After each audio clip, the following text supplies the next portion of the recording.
Why is it that people will pay $90 for a good bottle of red wine?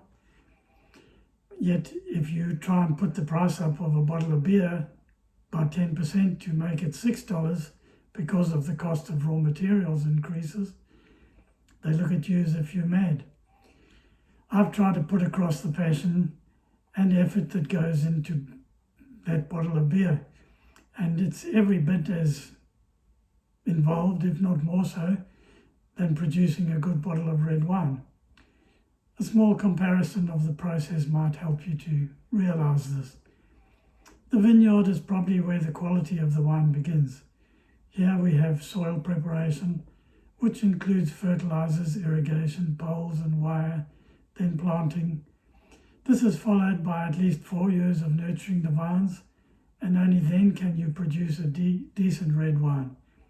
There's the spraying for weeds and also for wildlife, then the harvesting, which is often by hand.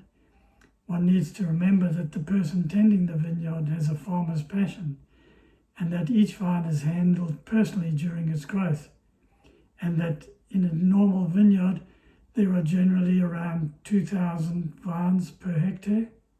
So you can see the effort that's put in there. Barley, as we know, is the staple raw material for beer. And those of us who have seen the fields of green and then gold waving in the breeze as we drive through, ask any farmer about the effort and passion that goes into barley farming.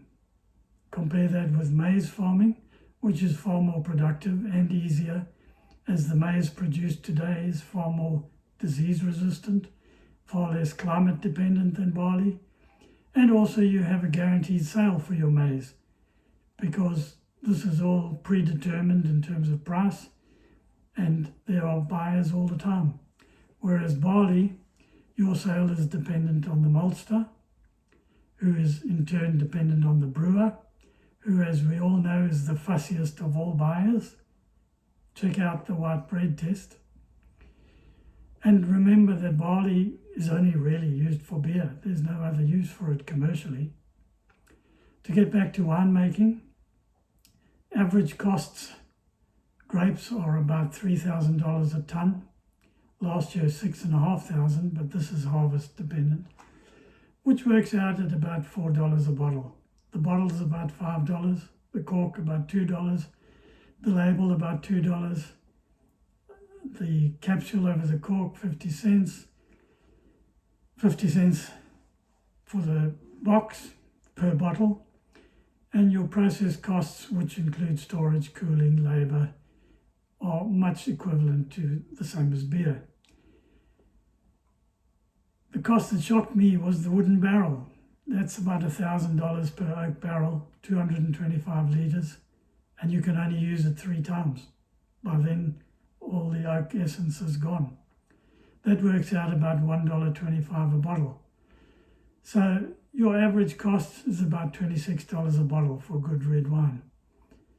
Beer still requires hops, which are grown and harvested much like grapes annually. But as for the vineyard with wine, the barley fields for beer is only an input into beer making. It is with these ingredients that the passion is used to produce something as fine, if not finer, than red wine. The cost of beer is very much volume dependent and based on 6,000 litres a month, with overhead costs the biggest contributor. We're looking at about $18 per litre.